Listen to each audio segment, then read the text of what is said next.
Okay, this video is going to show one way to build a camera trap with speed lights inside the same box as the camera. So you won't need transmitters or receivers. I have been using Camtraption's transmitters and receivers, which are kind of pricey, and a few of them failed. And I've been using Godox, and you can get those transmitters receivers for around $40 from Amazon, and they don't require an external battery pack if you want them to last 6 to 8 weeks. The receivers take two AAA batteries, and they'll easily last that long on a charge. And the transmitter has a different type of battery inside, and I've had the same one for 15 months continuously in the field, and I haven't had to replace that battery yet. This is the one I got from a friend. Wish I had a meter tape. I have to use the medieval units of measurement. This one is 16 inches by 12. I think this is an Apache case. They're like cheap knockoffs of the Pelican cases. They're a lot cheaper. You can get them from Harbor Fright, and they work just as good. This is an old Pelican case that I had for just to carry camera gear, which I never used, so I made it into a camera trap box. This one's a little bit larger. It's 18 inches by 12 inches again. Sorry, it's medieval units of measurement. The camera is held with a bracket. You can get these from any home improvement store. There's some brackets there. This is a hot shoe adapter, and it has one PC sync cord coming out, and then I think I got this adapter or the splitter from eBay, but I don't buy anything from eBay anymore. They still owe me some money, and about a third of the used cameras I bought, they didn't even work. So I've been buying them from used camera stores online, and if you're lucky, you might have a camera store in your town you could actually buy it from. And these windows for the flash were just cut out with a skill saw and held in place with some silicone. It's a plexiglass, acrylic, whatever you want to use. And then on the front is a 4x6 inch electrical junction box with a 105 millimeter hole. I used a hole saw for that, and I think Tim just used a skill saw and then put some acrylic in. But I use a regular lens filter. You can get them from Amazon for about 20 bucks.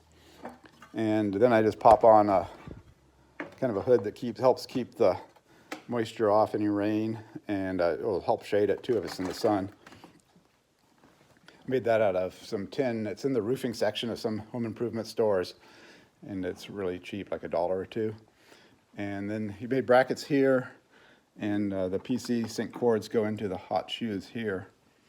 And then on the one I did, he had one that's in a different camera where actually the hot shoe adapter had ports for 2 PC sync cords. I haven't been able to find one.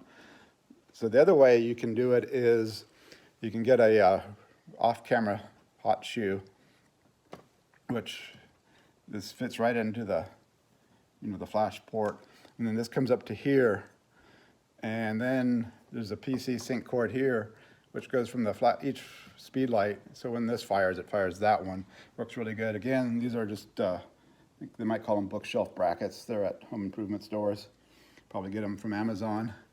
And this, I'm not sure if all of these off-camera PC sync cords come with regular camera size screw there. If they don't, you want to make sure you get one that does, so you can fasten it to this bracket. And this little plate here, if you have the speed light new, they usually come with it, but if you don't, you can get them. They're pretty cheap off Amazon, so that you can screw this plate to the bracket and then attach the speed light to that. And I think that's about it. I'll put links below. Oh, here's the TRL sensor that I used. You could just pop that one in. It's got that little indicator light right there, which I don't use. So the setup he has, you would drill a second hole So you could actually watch it when it's, I guess, going off, but I don't use it.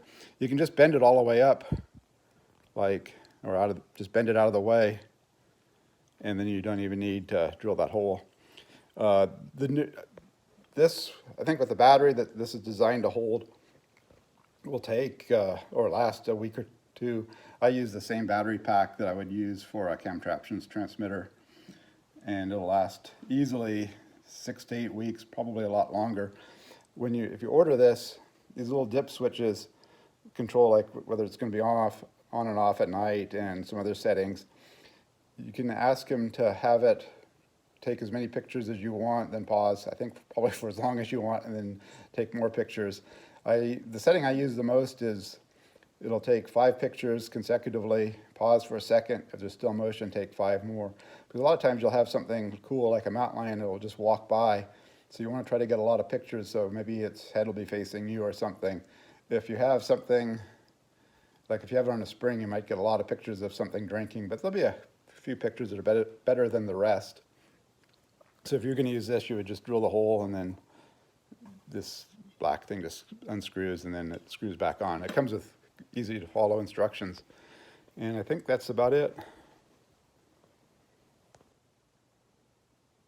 Oh, I probably should add, I use Canon cameras. You can get free software so you can control them from a laptop.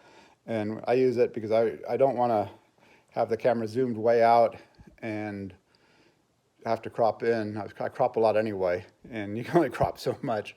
So I use this is just the USB cord that goes into the Canon camera, and then you can download the free software to a laptop and plug it in with this. I cut a little notch in the case and then just put that in there before I close it. And I used to try to put these at the USB end in plastic bags, and inevitably water would get in.